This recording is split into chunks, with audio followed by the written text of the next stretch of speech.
Good evening, and welcome to the Reel McCoy. I'm your host, Meffistoe, and today we've got something special.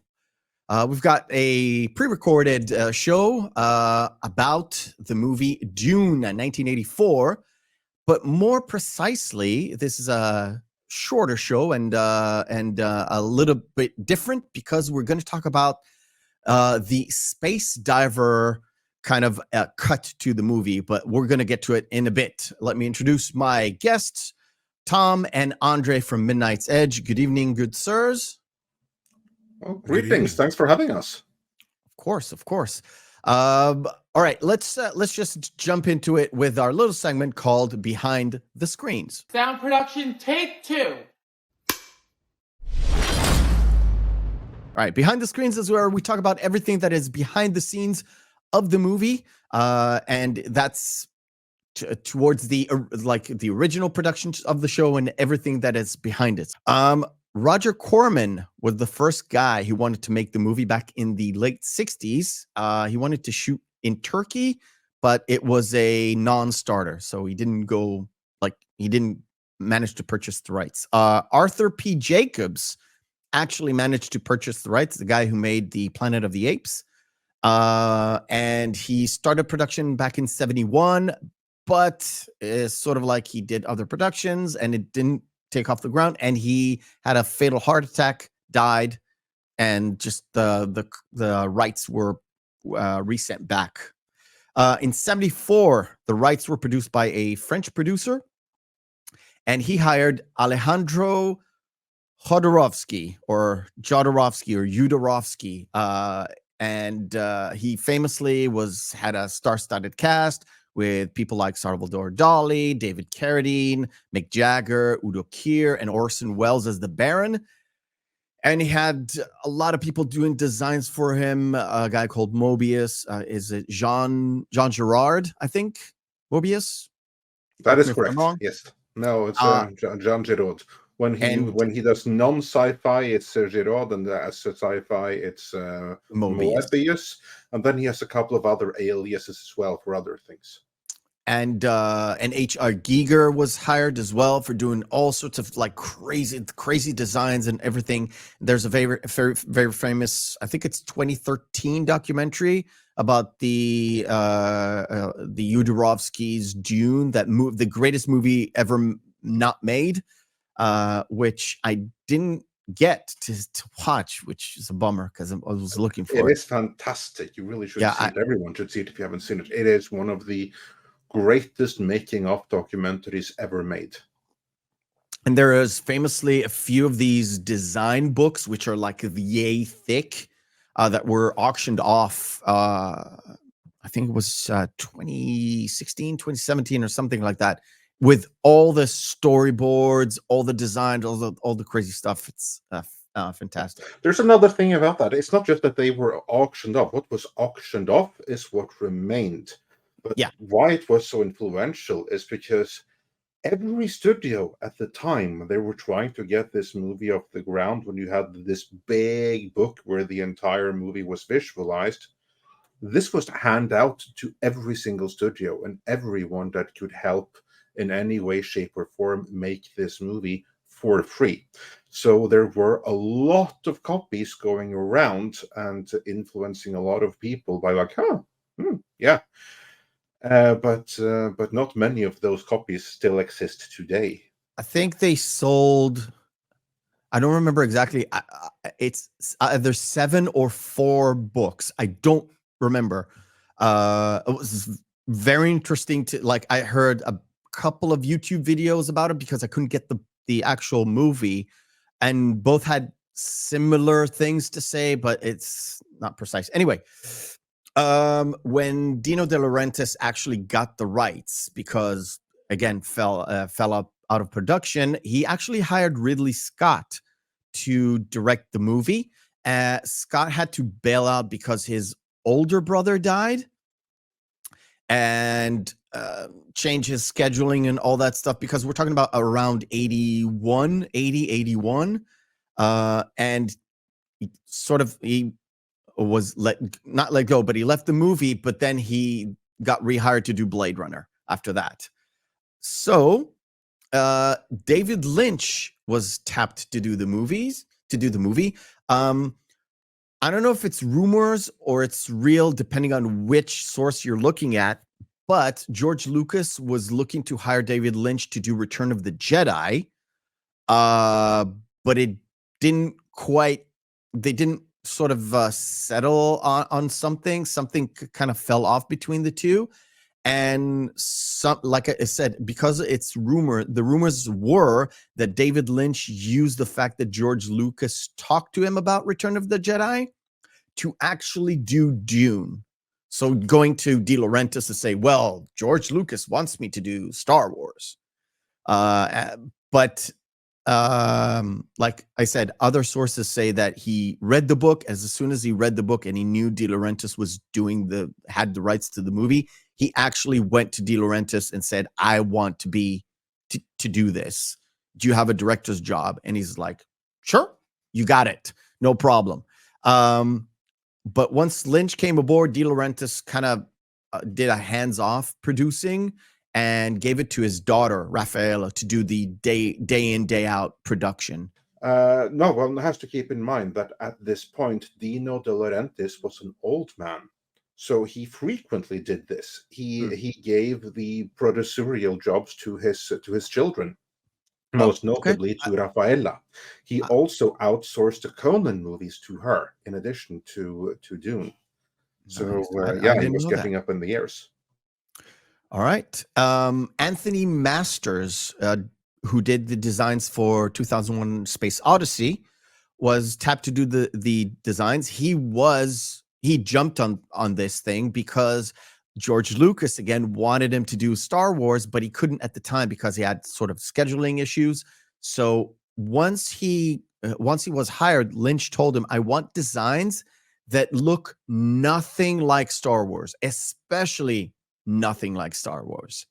And he was obliged. So going into the more nitty gritty of the stuff, the still suits were designed to look like muscles, and every single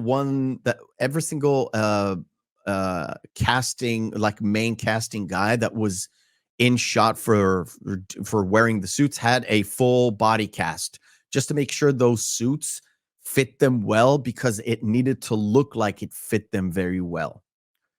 But that's just a side note. Casting, Paul, took a lot of iterations. Kevin Costner was in contention. Kenneth Branagh, Rob Lowe, and Val Kilmer. And Val Kilmer actually went in to do fitting for his blue eye. What do you call it?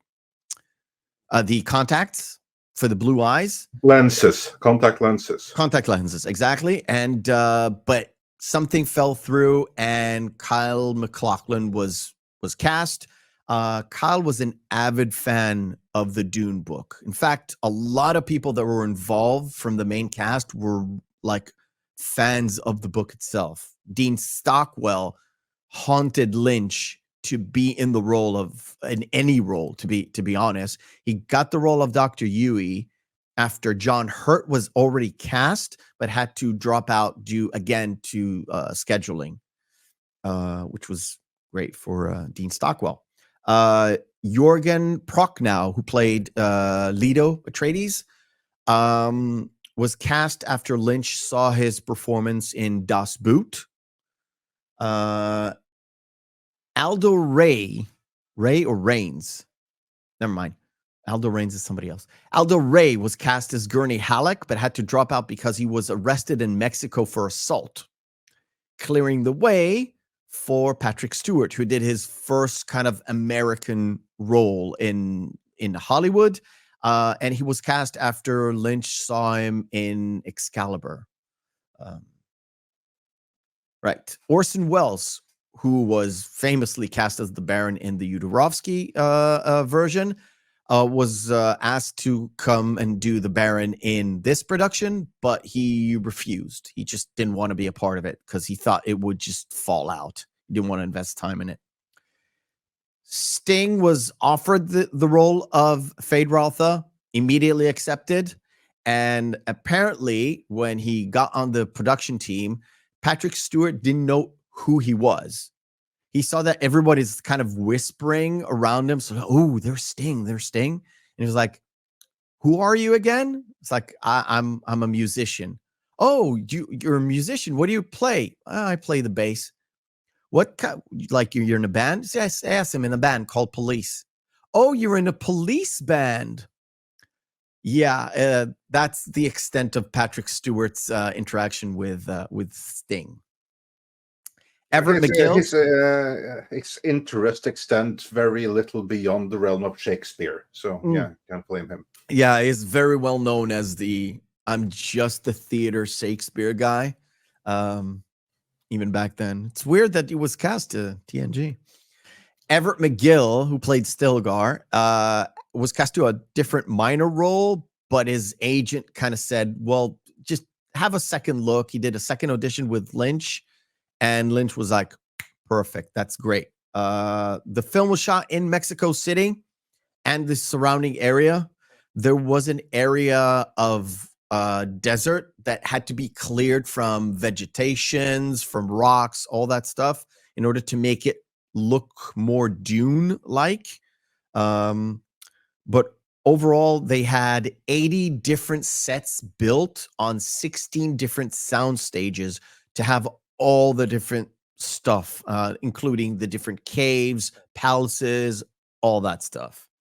And also, for economies of scale and for maximum efficiency, it was shot at the same sound stages and at the same time as Conan the Destroyer. Nice. With many of the same crew working on it, and both were produced by Rafael de Laurentiis and everything. Yeah. And not only that, didn't the cast of Conan almost get both productions shut down at one point? Yes, I'm sure this is a funny story. I don't recall the details, but there was a story, and we do relay that story, but they were like mooning some local politicians or local law enforcement or something like that, and a huge kerfuffle was brought out of it. And so production on both movies were shut down for a couple of days until the matter could be cleared out. So Dune was a casualty of that. That cost quite a few $1,000s. Let's say. I guess the Arnie and the guys got a little rowdy from time to time. It was Arnie and the other big guys in Destroyer that got rowdy, a little bit too rowdy. Plus, he was surrounded by all his bodybuilder friends and stuff like that. So. Who knew testosterone and steroids can cause such a ruckus?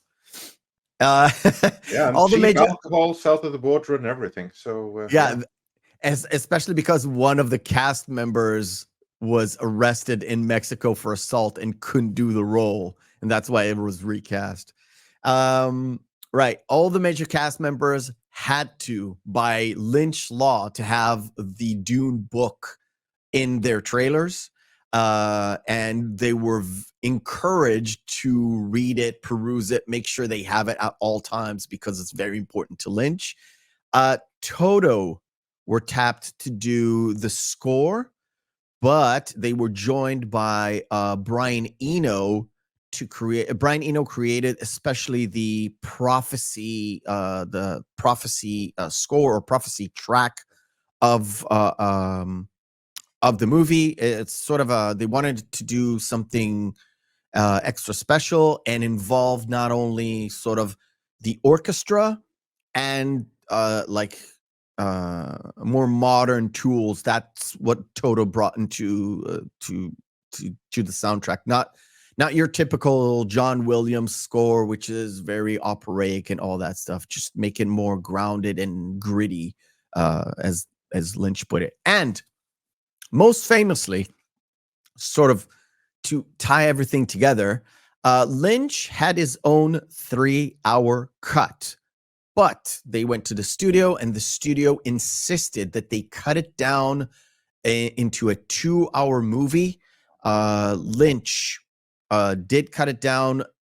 He didn't like it at all, and the movie came out as 2 hours. Later on, he was asked to do a 3-hour cut for TV purposes.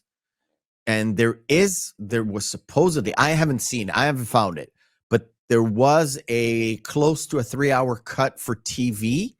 It's actually available, yeah. Yeah, it is available. I have it. I couldn't find it, and it's basically the basis for the Spicediver cut in a lot of ways, at least where they get a good portion of the footage. And what's interesting, you can instantly tell it. Like, it typically goes by the name of extended cut. That's kind of like the official name for it. Rather than TV cut, it's the extended cut.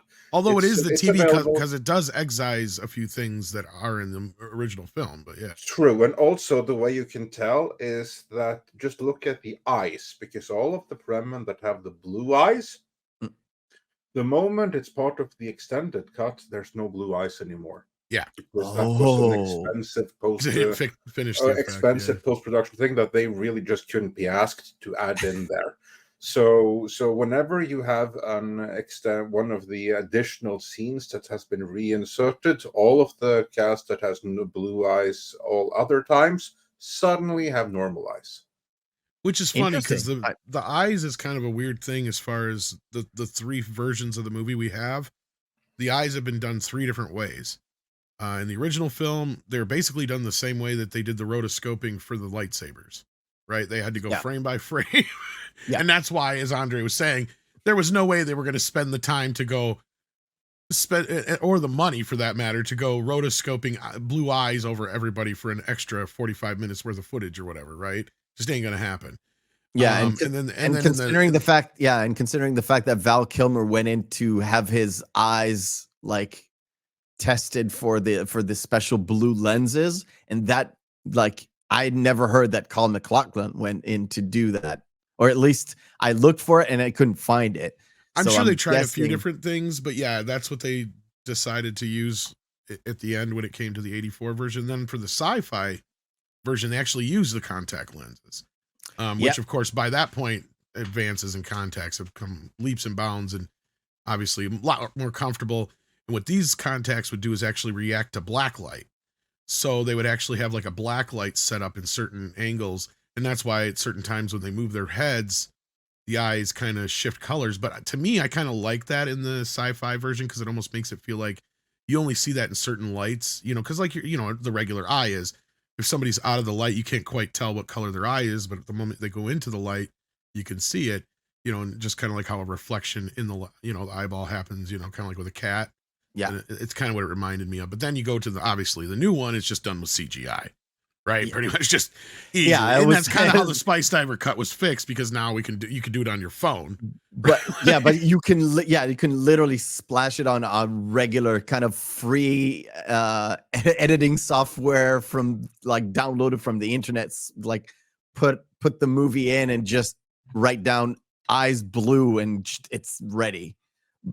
It's difficult, but it's not like super time costly or demanding.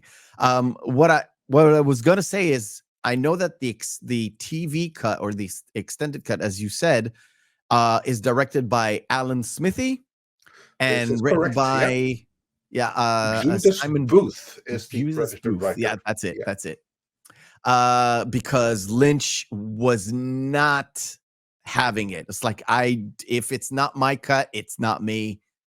We're done. Like I'm not gonna stand behind it. And he still says, like, the latest interview I saw to prepare, he's interviewed in front of a crowd. It's like a Comic-Con or some sort of a con, and he was asked about it, and he said, well, people like Dune. I don't like it, but I'm happy other people like it. That's what he said. He still doesn't like the movie. He's waffled a few times on it. It used to be one of those touchy subjects where you don't even bring it up to him. Right. Like, I was told by a few people who have talked to him before, like, that's one of the first things they're told if they're going to interview him or, meet up with him, is like, you don't bring up Dune. Right. Yeah. That's the one thing you're not supposed to bring up that's kind of, taboo. But in more recent years, he has, I think, warmed up to the idea of a possible Lynch cut. Because, he claims, the version that he cut, that he actually had hands on, was the theatrical cut. So he considers that his cut. And he did not have anything to do with that extended cut, although he shot it that way. And that's where the Spicediver cut comes in, because I believe the Spicediver cut takes his shooting script as a basis for its edit, if I'm not mistaken, Andre. Yes, that is basically the intention with it. It is the shooting script with liberties. By liberties, I mean that Spicediver has because there are several versions of the Spicediver cut. I believe that the very first one was essentially the Lynch script, and most of the fan edits trying to make something of the extended version of Dune are just that. But then it has been reworked a little bit with feedback and stuff like that. Did the same kind of like editing magic that you always would do in editing bay, because one thing is the movie that you intended to make, but now you have a cut in front of you, and how can you get the absolute most out of this cut? And that is what was done in the final Spicediver cut. So their changes were made to make it better after feedback from users in the fan editing forums where this thing hails from. Yeah, I've put on screen, or Tom put on screen for me. This is one of the first shots, because if you know the Dune movie, it starts off with Princess Irulan, with Virginia Madsen's sort of talk about where we are, what's Arrakis, what it is, what's going on, and then in the spy. It actually uses a line right directly from the book, and that is, the beginning is a very delicate time. Yeah, and that's something that, well, we can talk about comparison to the new stuff, but I want to compare just the Spicediver one, where you've got the extra bit here, which you can see. It says upscale to 4K. There are moments in the cut that you can tell it's very grainy. It's very like, if you ever seen old deleted scenes from old films, this is how you kind of see how it was patched together, where it's a full scene. He had to use the work print, I believe, and the TV cut, obviously. But this scene here, I believe, comes from the work print. So the poor quality stuff. And also it should be mentioned that this 4K upscaling is not actually done by Spicediver. It's right there in the description, because there you have the description that it's the Redux by Spicediver. But then it's someone called GW who has done the 4K upscaling. And this is not the best of 4K upscales, because it's only 12 gigabytes in size, which is nothing for a 4K. Yeah, GW is the guy who uploaded this video. Yes, and he's the one channel. Who has done the upscaling work. But to talk about the editing itself, with the intro that you mentioned here, because there's actually two intros, because the Spicediver cut also begins with the Virginia Madsen intro. That comes first, but then in the theatrical cut, you cut straight from Virginia Madsen to the opening sequence, whereas the Virginia Madsen intro is slightly different in the Spicediver cut, and it kind of like introduces the Fremen. So you were in the middle of the cuts. I'm just going to condense what you said. Is sort of, we've got the regular normal Virginia Madsen opening started with that small little intro, and then she goes in to describe the Fremen and all that, and then she goes into describing what we know from the regular intro, the theatrical, we'll call it a theatrical cut, where she goes into like, this is Arrakis, this is Caladan, this is all the different planets, and introducing us a little bit to what is going on. So what's the navigators, what's the controlling angle and all this. That sort of intro to me was very important. And I, again, don't want to compare it to the new stuff. It's very hard to get all this information because the new Dune doesn't give you that, all of it at least. But in this version, the Dune 84 version, you get a lot of information that is compressed into this very high density information book. Yeah, and that's I was going to say, one last sentence is, one of the reasons why Dune, the book, was considered that you can't make any movie from it is the fact that it's very high density in information, which doesn't really translate cinematically. Yeah, that's exactly right, because here you can kind of like see how David Lynch went about adapting the story versus how others have gone about adapting the story. So here you can kind of like see the creative decisions on display, because in the book, spoilers, like there's obviously a plot to get rid of the Atreides family, or Atreides clan, or whatever you want to call them. But it's only revealed gradually over the course of the book that it's actually the Emperor who is the mastermind behind it all.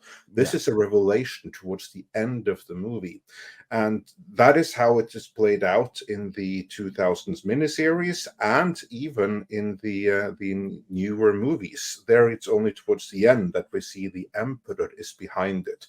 But to try to clarify the narrative, that is something that David Lynch chose to reveal right away, where we basically begin after the introduction to the planets and stuff like that. Then the whole narrative begins with one of the guild navigators who we see on screen here right now, confronting the Emperor with, what's going on? Tell us your plans. So basically, then they kind of spoil the whole thing right away, which was obviously done to try to condense the story as much as possible and get the audience in on what is a fairly complex and time-consuming narrative if you were to follow the book too closely in doing it. So that's I think if I remember correctly, I think it's being revealed either by the time the Harkonnens actually attack the Atreides and they find out it's Sardaukar, or 2/3 into the movie where they kind of reveal that they saw Sardaukar or something, and that means the Emperor must have been involved, and they get confirmed later on. again, I haven't read the book in such a long while, but one of the things I noticed, and you guys can tell me, I remember that, and I could actually check it because I have a copy of the original theatrical cut. I'll check it later. The Navigator didn't have blue eyes, from what Correct. I remember.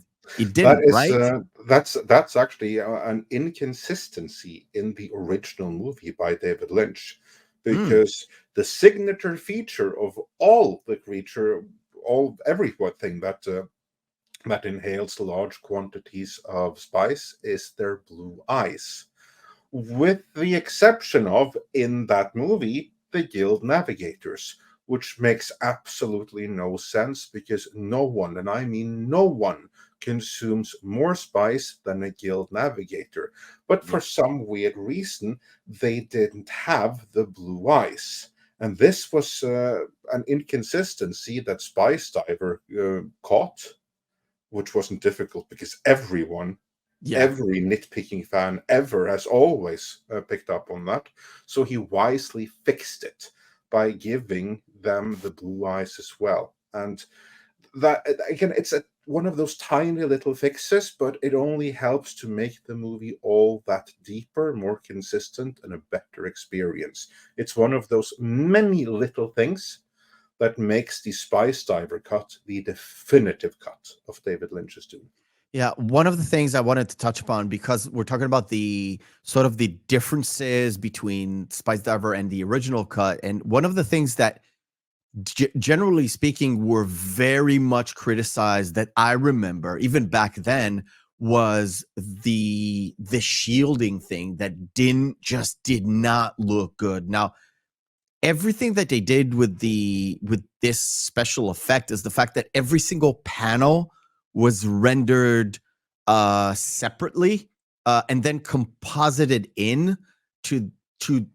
inside a shot that they shot. So they shot everything as if it was regular fighting, and they just spliced in the shields. And even in this cut, it just does not look good.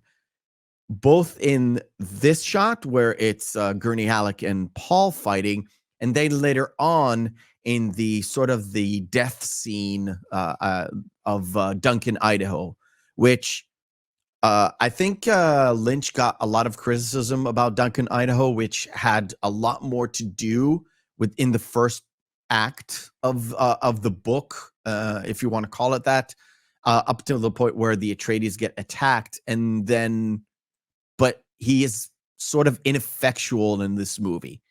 It's like they made a whole big ordeal at the start to introduce him as one of the characters, but in reality, he was not really there. So in the Spicediver, you do see a cut of Paul saying goodbye to Duncan as he goes away as a sort of a first force into Arrakis, and then they meet up in both versions, and then he literally, the next scene you see him, he goes out and defends and dies. Again, just a little minor thing that, you know, those panels. And another stuff that we don't see in the original version, but you do see in the Spicediver, is this scene that is in the book, and we got it in Dune Part 1, but we didn't get it in the 84 version, is the talk between Paul and Duke Leto in that balcony. I have it on, Tom, if you're here. If you're not, we'll share it later. It doesn't matter. Sort of like that talk between Paul and Leto, sort of as a preparation. We're off. We're doing this thing. We have to do this for the family. And Leto kind of sets Paul on as, you have to look and you have to remember what I'm doing in order for you to take over in the future. What I love about this is the fact that they always have that little shielding thing, that little button that activates the shield, always on their body. And they save that throughout the movie until the moment where House Atreides is done and dead. which is just a small little detail. By the way, the costuming was done looking at 1940s costuming. I don't know if it really matters, but they went for the most formal uniform that they can go. I don't know why they went with 40s. It fits. The Atreides look good. The Harkonnens do not, and that's a little change. I'm going a little bit forward to the. I'm going to skip. I actually enjoy what Lynch did with the Harkonnens, in compared to the other takes on it. But yeah, I can understand. It's probably the most deviated one from the book outside of the red hair part. But yeah. And can we also add one more thing to that, which Sure. I think is really mesmerizing, and that is the differences in the world. Because if the movie has a problem, it has that we don't have like enough shots of the world, or the worlds that we see. Like for instance, the home of Atreides, the paradise planet of Caladan. We see like the image on a screen from space. And then all we see of the planet beyond that is basically their castle by a hill with the water slushing on it on the side. So we don't see anything else. But obviously, it's a green planet. It's a green paradise planet because there's loads of water and there's loads of wood. It's a forest planet. It's going to look more like Endor than anything. And we can tell that because wood is something that they have in abundance. Look at the castle. It's all made of wood. Castle. Everything is wood. It's a fantastic detail that I love. Whereas the Emperor, there we see, we only see again when they come in landing. It's a big city. Maybe the whole city, or maybe the whole planet is a city planet, like Trantor in Foundation. It's a lot of marble and stone. Yeah, but then we see the Andre. Let me just stop you. You mentioned Trantor, and I haven't heard anybody say that name in like forever. I love the Foundation so much, and I hated the Apple TV version. It ruined it for me. How much have you seen of it? An episode and a half. Okay. I just couldn't with the deviation of the story. Can I just say one thing about it? I had the exact same response as you to it. I gave it an episode. I don't think I was able to last two episodes. I was disgusted by it. Absolutely disgusted. They just didn't. I let go of the whole race swaps, all that stuff. I can live with it. The fact that they didn't nail why exactly the Foundation is there, it just made the whole thing stupid. Never mind. Yeah. Gidi Prime. Anyway, Gidi Prime. Yeah. I recently rewatched it, both two seasons. I was able to force through the first couple of episodes. It gets really good. Okay. I'm hooked now, and I can't wait for season 3. Oh, if you say it's good, I'll give it a. You have to completely separate it. Okay. But like when you suffer through season 1, which was a bit rough, it gets really good. Okay. But to take it back to Dune, like Andre's right. That's another thing I appreciate with the film is how it takes each and every planet, and he's right. They put the detail into the sets that we don't really get to appreciate as fast paced as the film is, because like you said, everything on Arrakis is all wooden, and here on the Harkonnen planet it's all steel and like industrial and chemical. And then you get to Dune, of course, and it's all sand and stone and things that would be used from the land there too. So Lynch did a very, very good job, or his production designers did a very good job of putting a lot of detail, not just in the sets, but then you look at the costumes too, like you were talking about before. They're also kind of set up in a way that they work very well with, where they're coming from. In fact, I would say that the more recent films stole a lot of inspiration from this film, and Andre agrees too, especially like with the still suits and stuff like that, but not just with that, but like, I mean, that was one of my issues with the princess, is that they try to dress her like a 1940s starlet, and it just doesn't do her any justice. And they do the same thing with the hair and stuff. I think they did a much better job with the more Victorian look for the emperor's yes palace. The more Baroque look.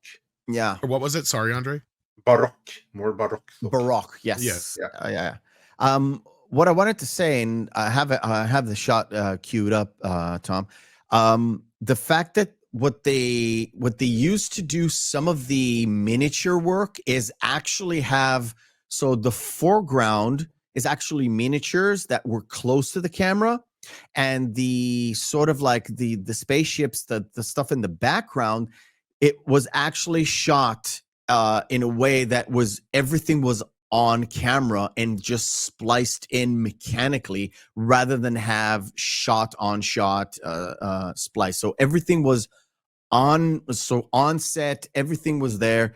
And some shots like this, I think Raffaella said it in an interview that they had to mount a camera on a big sort of a tower and have the miniatures right up close to the camera, and the spaceships were sort of projected on a screen. And once everything was together, it was just into the shot, and it was easier to cut. I say everything probably from the line. You can almost see the demarcation line there. Oh yeah. I can see the line. Yeah. I can see the line. Yeah. So what they would do is, like you were saying, is like they would have something in the front, right in front of the camera. Then they would have a matte painting that's like so many feet out front of it.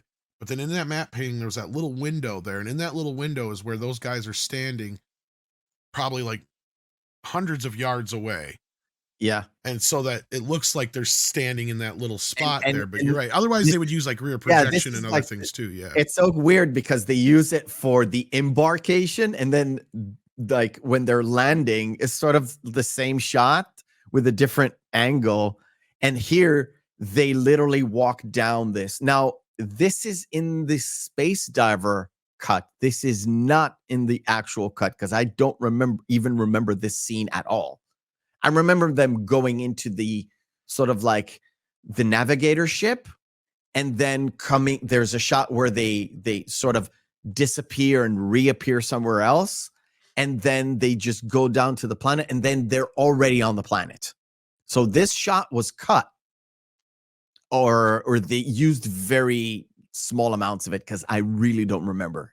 Or rather, this may be one of the shots that have been created to make the movie a little bit more immersive. I think that's what we're looking at here, because a lot of it's not just editing and eyes, more work went into it. I do not have like the exact changelog in front of me right now, but I do believe that in order to deepen the experience, some fans after the first versions who can do the special effects and visual effects actually helped out with creating some shots to be included into it. And I think that this may be one of them. If not one of them, it's very touched up or something original. That could also be just to deepen the experience, adding those establishing shots that I feel were missing. Yeah, one of the things that they added that I clearly know it's been added is the fact that when actually Yui got the message the Harkonnens are coming, and it was hidden. There's a whole bit where in the original cut, Thufir Hawat didn't like Duncan Idaho, had very few moments. He had one moment in Caladan, one moment in Arrakis, and there's a moment where he's basically on Gideon Prime or somewhere else where the Baron is, when they fit him with the plug. But in this cut, he has much more of a role where he kind of takes over the security role that Gurney Halleck probably should be doing. But he's the one that's like uncovering all the booby traps, uncovering all the secret agents that they expected them to leave behind, much more into the stuff that is in the book, where they kind of tell us that the Atreides knew that they were going into some sort of a trap. They just didn't thought it was that particular trap. They thought, people hidden away. And in one of the bodies, there's that little note that says, "We're coming. Just make sure you just deactivate the shield wall so we could get in." And you know what? That's a scene that I didn't know existed, and I'm happy it was there, because I knew that the doctor had a message coming in, but we're sort of like, in the original cut, he just turned on them. It's like he's the guy who's like, he surprised Duke Leto, incapacitate him, and put the tooth in. And that's the first time you're like, oh, Dr. Huey is the evil. It's like the traitor. Going to move forward a little bit because there's a whole section there that was added in just to talk about the security stuff and all that stuff. I was going to say, the biggest portion of the Spicediver cut that I would say that is different than the theatrical is you get a lot more of the Fremen when Paul and his mother are taken in. And you get the actual fight, which was a big point of contention with a lot of people, and stuff like that. So yeah, so I mean, the first quarter or so of the film, 2/3 or third of the film, is similar. There's a lot of additions, but it's not nearly as different as the last 2/3 of the film, I guess you would say. We can actually jump forward because we're going to lose Andre in a bit. Let's talk about the Fremen part, because. Let me just get to it in the movie. The whole meeting the Fremen for the very first time and then having to fight Jarmus. Is it Jarmus? Jarmus, yeah. Jarmus, right? So Paul gets stopped by Chani, and then it's not this particular part, but it's roundabout there. He has that little fight, and then we see them kind of wrapping up the body and getting them accustomed to, okay, we're going to take you to the Stitch. Yeah, Tom, I saw your message. Right. We're not going to do all the games because we're losing Andre, but what we are gonna do is just the fun game. Missing marquee. It's time for Missing Marquee. Missing Marquee is where we take 10 posters of movies, have their text written off. We display them, and Andre will have to guess which movie this is. Ooh. Let me just do this. Oh, that's the Mel. It's not. It's the one Mel Gibson. Where he's like dying, or like, is it Alive or something like that? No, it's not Alive. Close. It's with Robert Downey Jr. It's all about the planes and smuggling. It's called, Tom, do you know this one? Is this one Air America, or is it Air America? Yeah, correct. Okay. Right. Oh, this one is. Yeah, we should know this one, especially talking about Dune. There's some connections here. Yeah, it's Arrival from Denis Villeneuve. Arrival is correct. Denis Villeneuve. And here's the movie the one that ruined Batman for me, at least. Batman Forever. Me too. And not because of Val Kilmer, surprisingly. I like Batman Forever. I'm not going to knock it. I know. Tom, want to have a crack at this one? This is Crank, I believe. Crank is correct. And this is Deadpool Part 2, of course, but I think this has to be like the PG-13 Christmas special version. Kind of. I may be, yeah, I was going to say. Ooh, now the talk about generic. Yeah. I'm going to... No, wait. By happenstance, almost every single poster actually has sort of connections to Dune. Because Val Kilmer was into like not everyone, but it's just that happenstance. This is a movie it's starring Clive Owen and Keira Knightley. I think Skarsgård is in it. That would make it no. King Arthur then. That is King Arthur, correct. Tom, you want to crack at this one? Phone booth. Yeah. Phone booth. Oh, this is an easy one. This is a movie that Bruce Willis wishes he didn't make. Also starring what's her face from come on, I forgot her name. She was in Sex and the City. She was Carrie in Sex and the City, married to Matthew Broderick. Horseface, yeah. Horseface, yeah. It's not Hudson Hawk, is it? It's not Hudson Hawk, no. It's like one where he played the boat cop or whatever, yeah. Yes. Yeah. Like Sudden something or something, isn't it? It is, Tom. Oh, I just had the title and I just because he just said sudden something. Striking Distance. Striking Distance is correct. I was gonna say Sudden Impact. I'm like, no, that's the other one. This is Andre. Ooh, now this is a classic right away, but yes, it's one of really two classics that Gene Hackman did in the 70s. It's not The Boys from Brazil, is it? It's not The Boys from Brazil, no. And it's not The French Connection. I think I know what it is. Yeah, Tom, you because I'm blanking on this one. I think it's The Conversation. It is The Conversation. Yeah. Oh God. With the spider on the cover and everything. Yeah. Wiki. Wild West. This is, of course, Wiki Wild Wild West. Wiki Wild Wild West. Yes, I was gonna say this is the death of Superman, but maybe not. Kind of.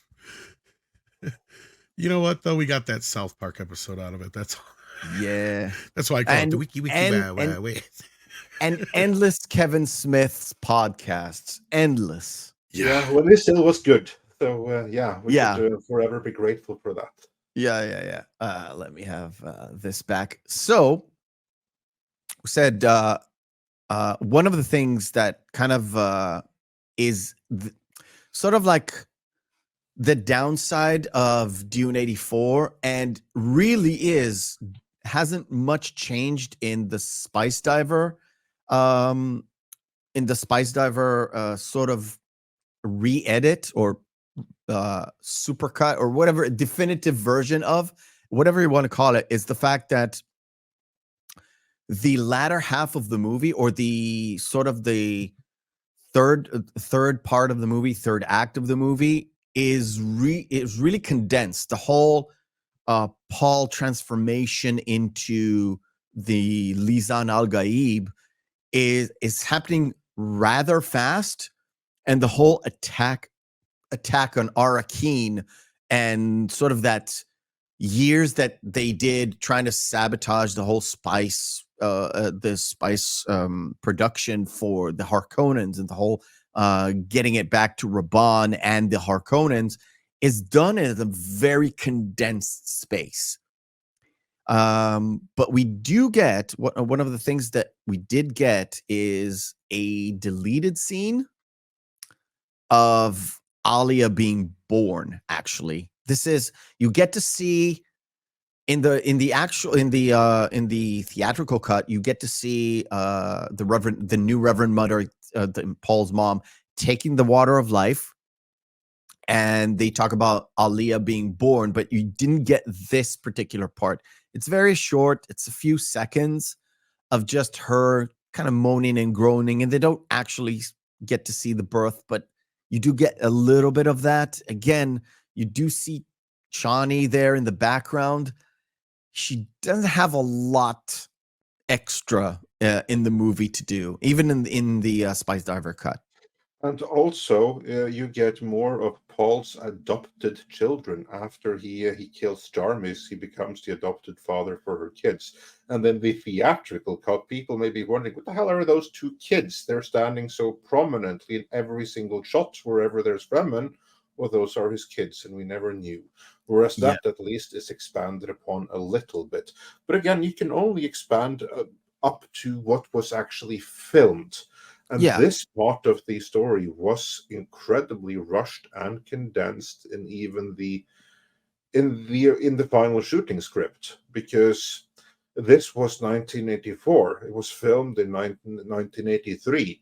The Lord of the Rings wasn't out yet. I mean, the Peter Jackson movies wasn't out. So the thought of, hey, maybe you should split this into 2 movies. No studio took that seriously. At the time, the mentality was, we're going to do 1 movie out of this, and it's going to be 2 hours long. Because here's the thing. It was a very hands-off approach when David Lynch was writing the script. It was very hands-off while he was filming. And then when it came to editing it, well, then suddenly Dino De Laurentiis, and this was him, then he, who hadn't been part of the production, then he just decided, I want a 2-hour cut, make it happen. Don't care how, just make it happen. That's when it became hands-on, because then they had to cut it into something incomprehensible. And when honestly, it should have been split into 2 movies right there, because the first half of it works really, really well as it is. The second half, that gets rushed. There's no denying there. I'm going to talk about, because we're quite close to the end, because we're not going to cover everything tonight, but I want to talk about the change, the major change. And I haven't found the exact reason for it. I can only guess. And if you have the reason, Andre or Tom, you can just tell me. The weirding modules, the whole weaponizing the voice or weaponizing the weirding ways, which was not in the book. And I've seen Dune as the 84 version. And then later on, when I was about 19 or 20, I was in the army, somebody told me that, these things were not in the book. So I actually picked up the book to read.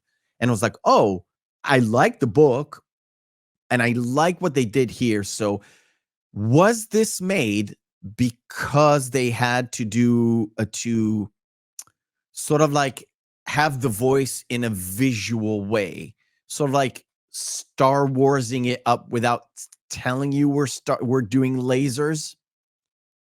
What do you think, Andre? I do not know the definitive answer. I do not know the definitive reason why it was done, but I can make informed speculation. Sure. And my informed speculation, which I think is the reason, because if you read the original book, and here context is important, the books was written in the 60s. Yes. And the weirding way was really martial arts. That's all there was to it. It was basically, it was taekwondo, it was judo, it was something like that. That's what it was. And this was written in the 1960s, when this was something relatively new in the United States. It was something novel. It was like this magic Eastern thing at the time when it was introduced. Whereas when the movie was made in the 80s, it wasn't quite as filled with mystique as it was then, but it was much more normalized. Then you had all these ninja movies that came in, like now it was an area of shock.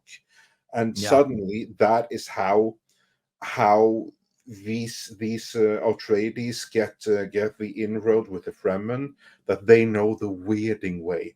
They know martial arts, they know karate, and that makes them magical, because we desert people don't know what possibly to do against people who can do like the swan kick or whatever the hell the thing in Karate Kid is. What do you call that thing? Like the crane kick. Like, they can crane do a crane kick, yeah. kick.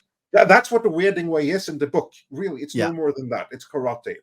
And so they wisely figured out that, okay, you could get away with this in the book because it was written at the time when everyone was high and it was psychedelic and expanding your mind and everything. Yeah. And then you had this Eastern mysticism, and martial arts was part of that. But you couldn't get away with that in the 80s. You definitely can today, after it has been completely exposed by MMA.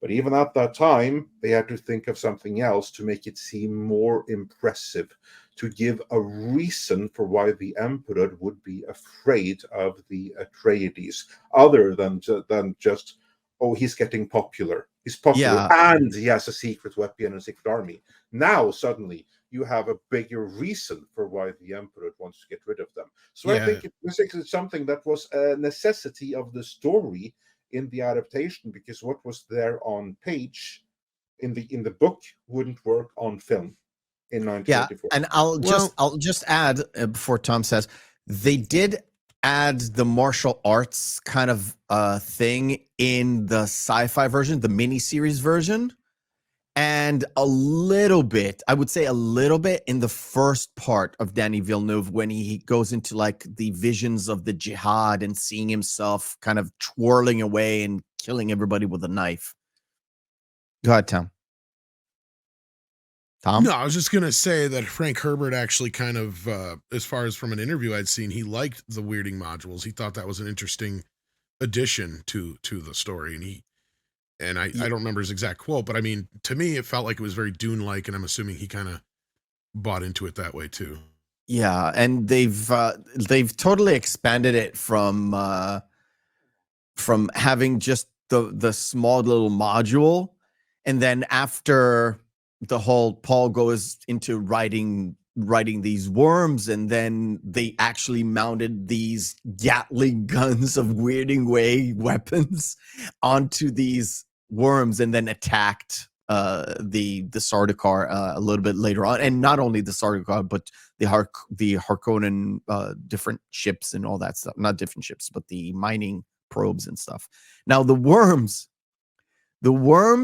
were terrible to maneuver, apparently. All the shots with the worms were done on camera. Same with the sort of spaceships, close up, of course. The sand that they use is not sand. It's sort of like glass, and they had to wear full PPE suits whenever they did the shots, because it's super harmful for your lungs. Sort of like whenever you deal with fiberglass, or when you make something out of fiberglass, you have to wear a mask.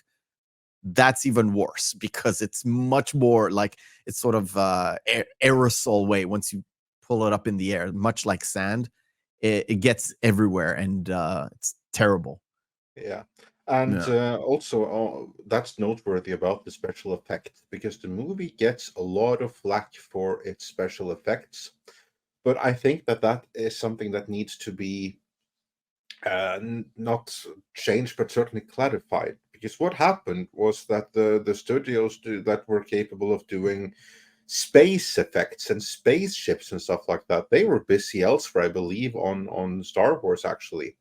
Yep. And so the space effects, they are a bunch of garbage. Like, there's no denying that. When you see like a spaceship in space, those effects are like 20 years out of time, or at least 10 years behind the times in this movie.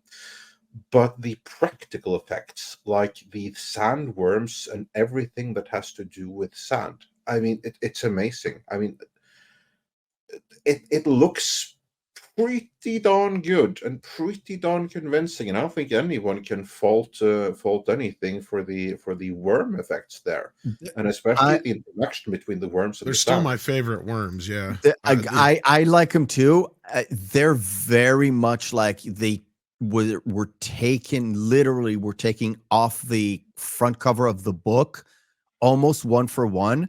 The only problem with the worms is that they look good, and they could manage the whole when they're inside the sand, it wasn't hard. The fact that when they were outside, to make sure they're standing upright to do this particular shot was very hard to just maneuver it, to make sure it's done on camera and not flopping over to the side or just flopping forward.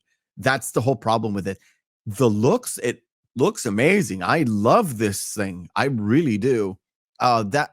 You know what? One of the main gripes I have with with Dune Part 2 is the fact that I didn't like the worm the worm riding part, because although it looks amazing, it didn't quite have that feel of Paul running into a sort of like textual, a real thing that he touches, and he puts his like hook into it and opens it up. And because he opens it up, it actually rolls. And even Stilgar says, I'm not, again, a shot that I didn't remember, but it could be there. It could be just in the Spicediver as he tells him, once you stick it in and crank it, the worm will roll, and that's how you get up. And then you can mount this beast. And the fact that he does go to 2 blowholes that you could actually see, and you see him touch them and mount the hooks. To me, it has more feeling. It has more depth to it when you have that worm, that miniature worm that you kind of see little people running through, but also in the close-up shots where they're all on this little thing, and you have the fake wind and the fake dust running through their faces. Right. One last thing, right, before we finish everything, is the fact that we do get an extra ending. I was going to say, if anything, this movie does fix the big issue, I guess, with the original film, and that is the ending. Or at least it does its best to compromise it as close to the original ending as possible. And it's another little thing that was in the book and was changed in Dune Part 2 in the Denis Villeneuve version, is this little interaction with Chani, where in the original one, you just see the rain coming in, and where he changed the face of Arrakis. But the whole point of he's going to marry Princess Irulan for political purposes.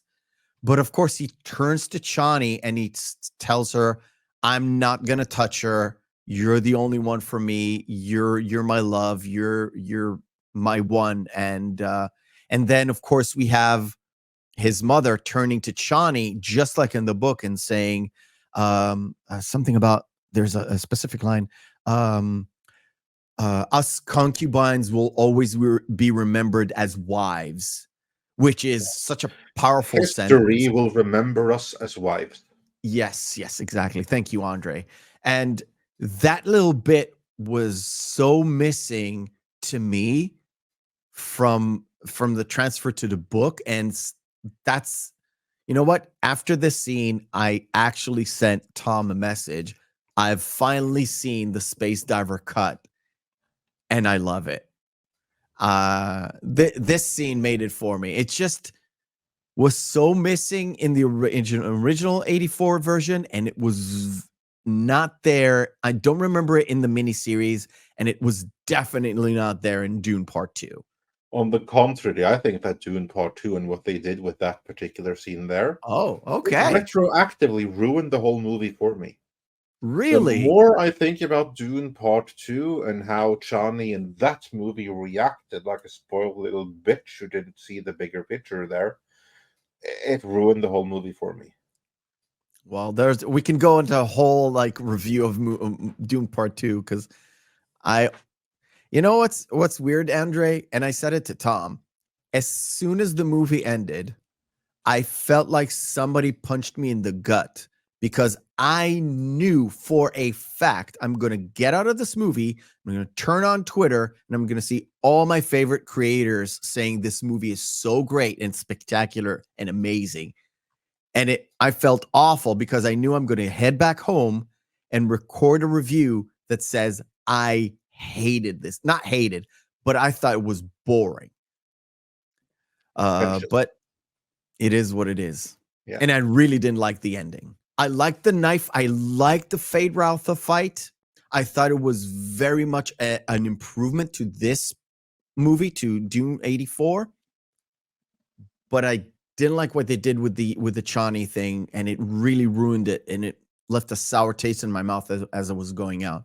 Not to mention the fact that my wife was literally yelling, I can't believe we wasted so much money in this movie. Yeah, there you go. So we have Many more people feel that way. I think many people were blown away by it in the because of the visual spectacle, but in time, more and more will come to accept its flaws. I think that is my hypothesis. I think it will be. First of all, we'll leave it at that. We'll leave it at that. Thank you, Andre. Anything else to add before we wrap things up? Because I said we're gonna just touch upon the sort of differences and touch upon this. Just to sum up, I really enjoyed this 3-hour cut. It actually went really fast for me. Was intrigued by these whole new scenes that I've never seen before. And it just sort of made this cut the more definitive cut and the closest you can to adapting this really heavy and really high density book for me. What do you think, Andre? No, I agree. I think that where the 1984 movie is concerned, given what has been filmed, the Spicediver cut is the absolute best that can be done with it. I still say that Universal should go to Spicediver himself and basically just license the cut from him, redo it in 4K, and release that as the official director's cut, pending that David Lynch signs off on it. If not, release it as a special edition. But that needs to be the canon cut, if you will, because it's the only cut of the movie, honestly, worth seeing ever again. Yeah. So I just wish it would get that treatment, because really, you don't need any other cut of the movie. This cut, the way it has been structured, the way it has been divided into books, the way they're able to fix the issues that are in both the theatrical and the extended/TV cut.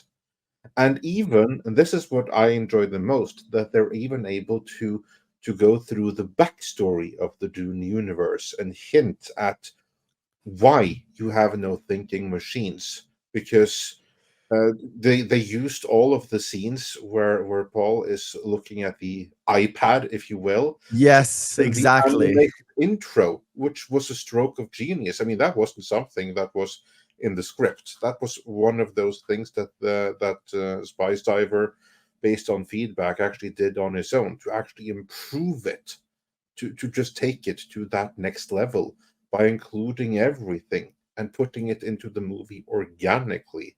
So I think that this movie makes it easier to understand the Dune universe, who is in it and what they do, than does the Denis Villeneuve movie.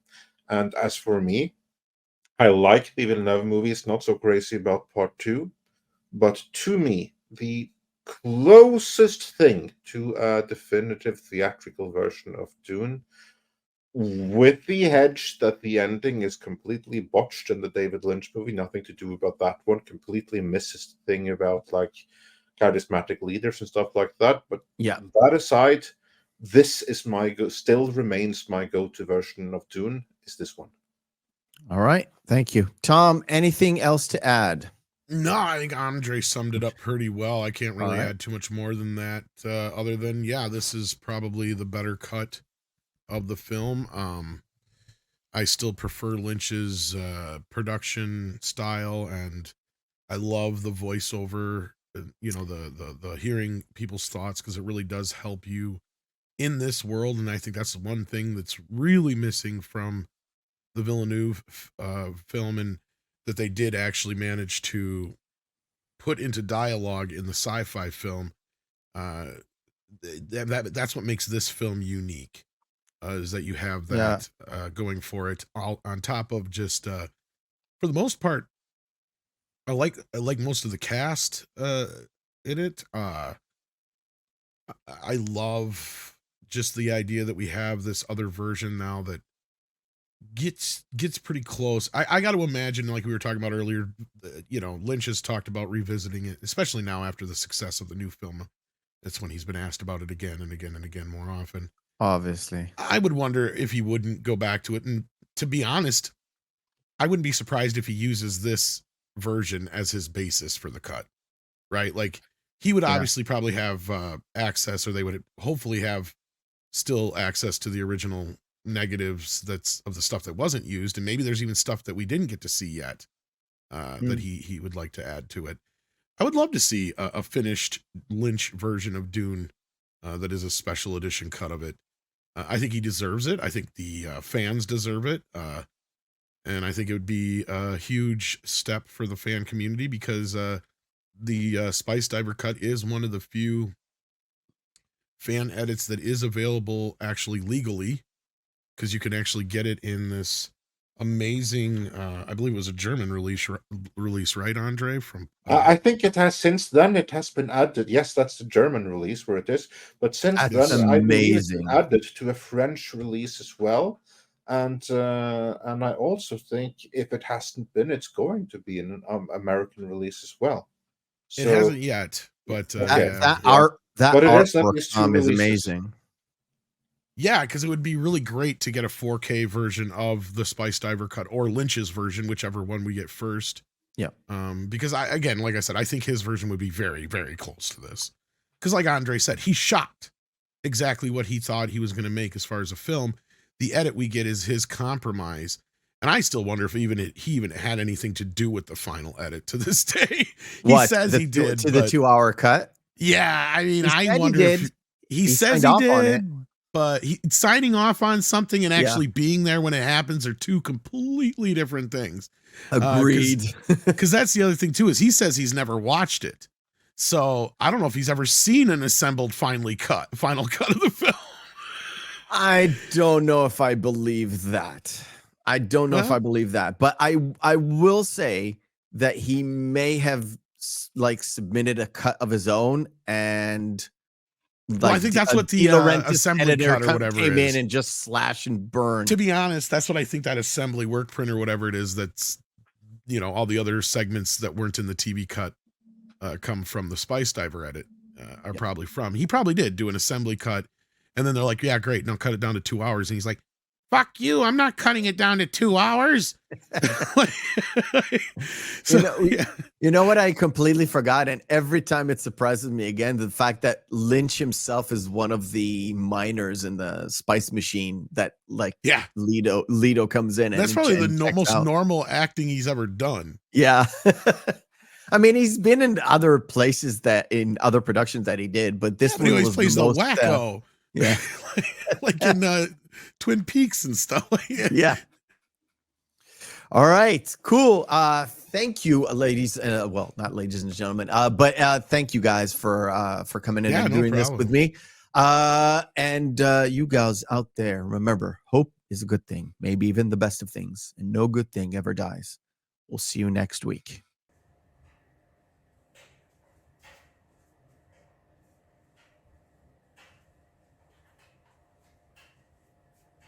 You're still here? It's over. Go home.